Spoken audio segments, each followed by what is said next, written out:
Kuva mu kwa 10 mu mwaka wa 2011 kugeza mu kwa 10 mu mwaka wa 2025 ubaze umunsi ku wundi ni imyaka 14 Gaddafi yishwe. Mu bihe bya nyuma by'ubuzima bwe ati nkamwe muranyicira iki nabagize nte. Hakurya y'inyanja ya Atlantika, Madamu Hillary Clinton wari umunyamabanga wa Leta Zunze Ubumwe za Amerika yahise yakira ubutumwa kuri telefoni igendanwa ariyamira ati wow, Gaddafi yapfuye. What did I do to you? Nabagize nk'imwebwe. Niyo nteruro byemezwa bwa nyuma ko ariyo Gaddafi yavuze ubwo abarwanyi b'abanyaribiya bari bamaze kumuta muri yombi bamuhondagura bitavugwa mu nduru n'urusaku bitavugwa bamukurubana mbere gato yuko araswa mu mutwe. Colonel Muammar Abu Minyar al-Gaddafi yavukiye mu nkengero z'umujyi wa Sirte mu 1942. Yavutse asanga se w'umwarabu wo mu bwoko bw'aba-Bedouins badatura hamwe bimukana amahema yabo bya hato na hato aho ubuzima buberekeza ari umukene. Ariko Muammar Gaddafi aza kwerekeza ku ishuri anabyitwaramo neza avana impamyabumenyi muri kaminuza nkuru ya Libya mu 1963. Mu myaka 2 gusa yakurikiyeho aza kuba arangije n'amasomo yo mu gisirikare atangira no kuzamuka mu mapeti guhera ubwo. Umuco w'aba-Bedouin waramukurikiranye bikomeye ku buryo naho yagiriraga uruzinduko hose yitwazaga ihema rye kuriraramo ngo byamurutiraga kurara mu ngoro z'amabengeza. Yanabyitagaho kwicisha bugufi no kubaho nk'umuntu uko yisanze mu isi atanagendeye ku byo yayungukiye mu by'amabengeza. Nubwo ku rundi ruhande nawe nta cy'agaciro atatunze hamwe n'umuryango we, uretse ko nibyo yatanze ku baturage b'abanyaribiya n'abanyafrika muri rusange, nta wundi mutegetsi w'umunyafrika urabigeza kuri urwo rwego kugeza muri iki gihe. Wenda wagira uti yari afite byinshi, nyamara abafite byinshi bose siko babisangira n'abandi ngo wenda babe babahaho n'akamanyu gato. Ibyo ni indi ngingo. Icyo gihe Libya yari gitegekwa n'umwami Sidi Muhammad, ariko ategeka agace gatoya konyine nyuma y'ubwigenge bwa Libya, aho umwami Sidi Muhammad yahindutse umwami wa mbere wa Libya yose itegekewe hamwe. Uyu mwami Sidi Muhammad ntabwo Gaddafi yigeze amukozwa n'ubutegetsi bwe kuri Libya yose itegekewe hamwe, ndetse rwose ntabwo ari ikintu yumvaga we ubwe cyakomeza kubaho nyuma y'ubwigenge bwa Libya. Ikindi cyagumuraga Colonel Gaddafi cyane ni uburyo ubukungu bwa Libya igice kinini cyabwo cyari kiri mu maboko y'Abataliyano n'Abayahudi, aho wasangaga igice cy'inyungu nyinshi cyoherezwaga mu bihugu byabo by'inkomoko ya nyayo. Colonel Gaddafi yahise ategura ibikorwa byo guhirika umwami Idris wa mbere. Ntabwo byamugoye, yitabaje itsinda ry'abandi basirikare b'inshuti ze z'akadasohoka bahirika umwami nta mirwano cyangwa se kurasana kubayeho bikomeye. Hari ku itariki ya 1 mu kwa 9 mu 1969 ahitaba umugaba mukuru w'ingabo n'umuyobozi mukuru w'itsinda ryari rimaze gufata ubutegetsi Revolution Command Council RCC. Amisi nyinshi yaciyeho Colonel Gaddafi ahita ashinga Libyan Arab Republic, ubwo Libya noneho ihita imenyekana nka Repubulika y'Abarabu, igendera ku ntego y'ubwigenge, ubutegetsi bwa gisosiyaliste n'ubumwe. Mu 1970 yahise atangira urugamba rukomeye rwo kwirukana Abongereza n'Abanyamerika bagakura ibirindiro byabo byinshi biri ku butaka bwa Libya byari bihamaze imyaka myinshi. Mu myaka 3 yakurikiyeho Gaddafi yahise ashyira mu maboko ya leta ibigo byose by'abanyamahanga byacukuraga bigatunganya ndetse bikanacuruza peteroli ya Libya. N'imitungo yabyo yose irafatirwa, ati n'ubusanzwe nta mitungo mugira ahangaha, ntabwo ari iwanyu. Aya ni amafaranga y'Abanyaribiya mwatunze imyaka yose mutundira mu mifuka yanyu mukajyana iwanyu. Cyo nimugire bwangu mupakire utwanyu inzira zikiri nyabagendwa. Yahagaritse utubari yewe no gucuruza inzoga, kimwe n'imikino y'amahirwe na za kasino ndetse n'urusimbi. Ashingira ubutegetsi bwa Libya ku mahame ya Kisilamu. Ubutegetsi bwe bwahise bushingira cyane ku mafaranga yavaga muri peteroli ndetse n'andi mafaranga batse ibigo binini byose byakuraga amafaranga muri bizinesi zifite aho zihuriye n'imitungo y'igihugu ahita ashorwa muri gahunda y'uburezi ndetse n'ubuvuzi. Hongerwaho no kubakira amacumbi abanyagihugu. Ikiguzi cy'uburezi gihita gihinduka zeru, ndetse ahubwo aho amashuri abanza yahise ahinduka itegeko ku bagore ndetse n'abagabo. Ubuvuzi bwose, indwara uwo ari we wese yari kuba arwaye, imiti n'ibikoresho mu mavuriro ya leta byari ubuntu. Nyamara ariko ubuntu nyabuntu ntabwo bubaho ku bikorwa byose byakozwe ukabihabwa nka serivisi. Uba usanga hari umuntu ubyishyura nubwo we waba wabiboneye ubuntu. Ibyo byose ni leta ya Gaddafi yabyishyuraga. Leta ya Libya yari iyobowe n'agatsinda ke kari kagizwe n'abasirikare b'inshuti ze. Cyabikoze ibyo kubakira amacumbi abanyagihugu bose ntabwo byagezweho 100%, ariko byageze ku kigereranyo kinini cyane ku buryo byatunguye n'isi yose, aho wasangaga abaturage benshi ijanisha rinini wasangaga rituye mu macumbi yubatswe na leta. Ku butegetsi bwa Muammar Gaddafi, amikoro ya rubanda yabaye menshi cyane ku buryo wasangaga amafaranga bari kwinjiza ku mpuzandengo yarazamutse aratumbagira agera ku madolari 10,000 by'amadolari. Imibereho y'abanyalibiya yari iri ku rwego rwo hejuru ku buryo wasangaga ugereranyije n'ibihugu by'abanyaburayi ndetse na Amerika kuvuga Amerika ya ruguru, Leta Zunze Ubumwe za Amerika, abanyalibiya bari babayeho neza kurusha abanyamerika. Mu gihe Muammar Gaddafi yarasumbirijwe n'ibibombe bya OTAN, yarateruye aravuga ati abwira abanyalibiya ati kuki mushishikajwe no kwisenyeraho nk'ihene mushukwa n'abanyaburayi ndetse n'abanyamerika. Barabashuka ngo musenye Jamahiriya twiyubakiye. Abanyamerika ni banyamwigendaho kimwe n'abanyaburayi. Niyo ukize mu kanya gato ushobora kugwa ukajya kurara mu gikarito ku muhanda. Ubuvuzi bwaho burahenze cyane ku buryo kugura imiti bisaba ngo banze ugurishe ibyo wavunikiye imyaka yose. Abakene baho ntibiga.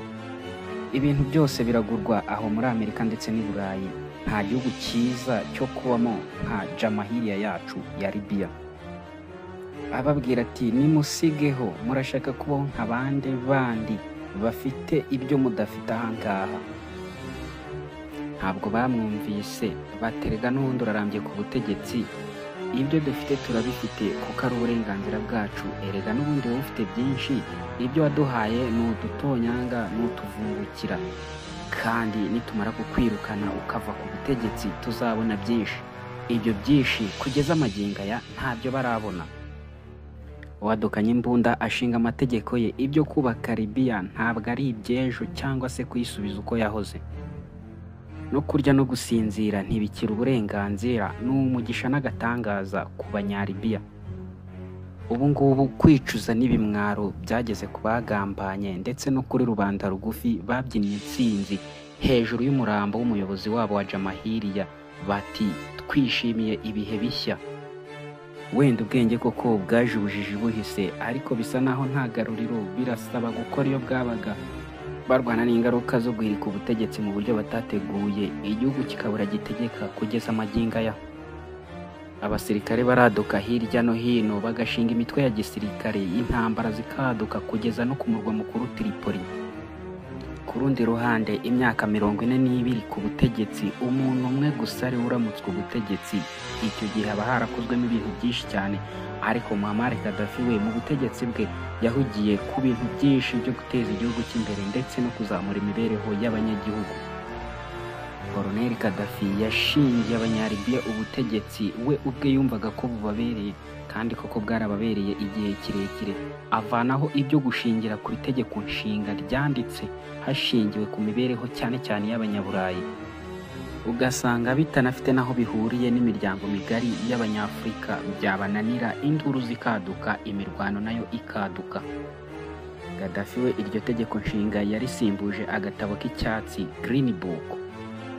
Ako gatabo Green Book niko bakitaga, kashyizwe hanze mu 1975. Aka gatabo niko kanditswemo icyerekezo cyose cya Libya, kandi nako kari karimo ingingo zose zashingiyeho mu kuzamura imibereho myiza y'abanyalibiya. ku buryo n'izo ngingo zivuga ko nta muturage w'umunyalibiya ugomba kubura ubuturo zose zari zanditsemo. Kwivuza, kurya bagahaga kandi bagatunga amafaranga abemerera guhaha ibindi byose bifuza, kwiga kugeza aho ubwonko bwawe bwemera gukweduka bukageza kuri Gaddafi, izo zari nk'uburenganzira bw'umuturage mu gihugu cye. Ibyo byose kubikorera umuturage kuri Gaddafi byari uburenganzira bw'umuturage kuri buri wese, atabikoreye ngo apfa apfuke azarinda apfa atanabigezeho nk'uko biba mu bindi bihugu byose byo muri Afurika. Muammar Gaddafi yabifataga nk'ubusambo, aho ibyo byose umuturage abibura akabaho nk'impunzi cyangwa se umwimukira utagira ibyangombwa kandi igihugu ari icye. Kuba ubutaka bwa Libya igice kinini cyabwo ari ubutayu, byasabaga kuba haba uburyo bwihariye bwo kugeza amazi meza ku baturage ndetse n'uburyo bwiza bugezweho bwo kuhirira imyaka. Colonel Gaddafi yashinze ibikorwa byo kuhirira imyaka ndetse no kugeza amazi meza ku baturage, biba uburyo bwa mbere bwari bwubatswe n'amaboko ya muntu mu mateka yose y'isi. Muri ibyo byose byinshi byasenywe n'imvura y'amasasu ndetse n'ibibombe bya OTAN. Ninde uzabisana ryari kugeza ryari? Mu bindi byinshi byihariye leta ya Gaddafi yagejeje ku baturage be bitanaba n'ahandi mu bindi bihugu, ni nko kuba umugore wibarutse leta yaramuhaga amafaranga nk'uburyo bwo kumuhemba. Mu gihe umunyalibiya yashakaga kujya mu buhinzi, leta yamuhaga amazu n'ubutaka bunini bwo guhingaho, ikamuha n'amatungo yo gutangiriraho nk'igishoro. Ibyo byose bigakorwa n'ubutegetsi cyangwa se leta ya Libya. Ku butegetsi bwa Libya hariho icyo kuba umunyalibiya adashobora kwishyura umuriro w'amashanyarazi, aho umunyalibiya ashobora kuba yaratebyaga akavuga ati ni gute umuntu yishyura umuriro w'amashanyarazi? Ese nibe bishyura umuriro w'amashanyarazi hubakwa ingomero z'amashanyarazi, iyo zuzuye ni gute umuntu ashobora gukomeza kwishyura umuriro w'amashanyarazi? Icyo gihe ni ubusambo, kuko aba ari kwishyura ibyishyuwe kera agakomeza akabyishyura kandi biba byarishyuwe guhera kera. Ibyo rero byafatwaga nk'ubusambo, abanyalibiya barabivugaga bigasa nko gutebya, nyamara bavuga ko bitabaho kuba umuntu yakwishyura umuriro w'amashanyarazi. Gaddafi n'ubutegetsi bwe bagejeje kuri byinshi abanyalibiya, kuko n'amavuta atwara ibinyabiziga yarahendutse cyane kurusha ahandi hose mu isi. Ndetse kandi hari harashinzwe na banki zihariye za leta zari zishinzwe kuguriza abaturage ku nyungu ya zeru. Ikindi cyihariye tutagenda tutavuzeho ni uko leta ya Libya itari ifite umwenda cyangwa se itari ifitiye igihugu na kimwe umwenda. Umwenda wa Libya wari zeru, aho wasangaga ibindi bihugu byose bya Afurika byarabaga bifite amadeni muri IMF cyangwa se bifite amadeni ya US cyangwa se y'Ubushinwa, ariko Libya icyo gihe umwenda wayo wari zeru. Libya ya Muammar Gaddafi yari yihariye muri Afurika, aho ibindi bihugu byose byo muri Afurika birimo umwenda uhambaye wa World Bank ndetse na IMF, ugasanga byo bifite umwenda uteye ubwoba ku buryo no kuwishyura bizasaba ibindi bisekuru byo mu myaka iri imbere. Ubwo Muammar Gaddafi yatangiraga kwamaganwa, ibyiza bye byose yagezeho ntawabirebye. Ikindi kandi ubukungu bwa Libya ntabwo bwagarukiye mu gihugu imbere gusa, bwarasakaye bugera no muri Afurika yose, aho usanga ibihugu bya Afurika bifite abisilamu cyangwa hafi ya ntabo bivangavanze n'abakristo. Usanga hose hari ibikorwa remezo byatanzwe cyangwa se byubatswe ku nkunga ya Libya. Umuryango wa Afurika yunze ubumwe na banki yayo byose biri mu misingi yatanzwe na Libya. Byanavuze ko yararimo ashakisha ukuntu amafaranga y'abanyaburayi n'abanyamerika ateshwa agaciro, akazana amafaranga ya zahabu y'abanyafurika, ku buryo iby'impapuro zabo byiswa amafaranga amayero cyangwa se amadolari ateshwa agaciro muri Afurika. Ikindi kandi kuba abanyafurika batari kwirukanka imihanda yose ngo baragura amafaranga yo kwitaba ndetse no guhamagara nk'uko byatangijwe, ibyo byose biri mu kuboko kwa Muammar Gaddafi, aho yagize uruhare rutaziguye mu kugura icyogajuru cya Afurika gishinzwe iby'itumanaho. Muammar Gaddafi ubwe yarekuye miliyoni 300 z'amadolari y'Amerika muri miliyoni 400 z'amadolari y'Amerika cyaguzwe uwe ubwe n'igihugu cye niwe wayatanze. ikigereranyo cya 90% mu mafaranga yose yasabwaga. Ibyo Muammar Gaddafi yakoreye Afurika muri rusange birahambaye, kugeza n'ubwo abategetsi bamwe na bamwe bo muri Afurika bari batangiye kujya barira kuri Gaddafi bati Gaddafi wadutabaye ukadukorera ibi na biriya. Ku isonga igihugu cy'Ubufaransa ndetse na Leta Zunze Ubumwe za Amerika bajya gukoresha otani yabo ngo bahirike Gaddafi, bahimbye ibinyoma bihambaye babeshya Abanyafurika. Ibyo Gaddafi byose yagezeho barabibibagiza. Bamwe muri abo Banyafurika babahaye ruswa, maze mu itangazamakuru ry'isi yose Gaddafi ahinduka nka shitani, ahigwa bukware kugeza abuze aho ahungira aricwa. Nyuma y'urupfu rwe ingaruka zabaye cyane cyane kuri Libya ye, ni nabwo byagaragaye bwa mbere ko kari akagambane kabaye igihe kirekire. Ariko by'umwihariko perezida w'Ubufaransa Nicolas Sarkozy abishyuhamo cyane, abigira urugamba rwe rwihariye. Gusa bishyira kera bigaragara ko yashakaga guhisha ibanga ritakomeje no kubibanga. Iryo banga ryari uko Muammar Gaddafi ariwe wamugize perezida w'Abafaransa, amuha miliyoni 42 z'amadolari ya Amerika mu bikorwa byiwe byo kwiyamamaza. Muri Libya ndetse n'ahandi mu bihugu by'Abarabu, inkundura y'imyigaragambyo yahiritse ubutegetsi bw'ibihugu byinshi muri ibyo bice. Muammar Gaddafi yabuze aho ahera ngo yumvishe Abanyalibya ko ahubwo bari bakwiye kumushyigikira bakarwanya abo yitaga ko bari kubashuka. Yabuze uko yabibumvisha, abura ururimi yabivugamo. Ubwo Muammar Gaddafi yarasumbirijwe cyane yerekeye ku ivuko rye mu mujyi wa Sirte, ariko kubera hari ijisho rihenze cyane rya drone y'Abanyamerika yari kumuhiga kuri santimetero y'ubutaka. Icyo gihe iyo drone yatanze amakuru iyahereza ingwanyi za Libya izirangira neza aho Muammar Gaddafi yihishe.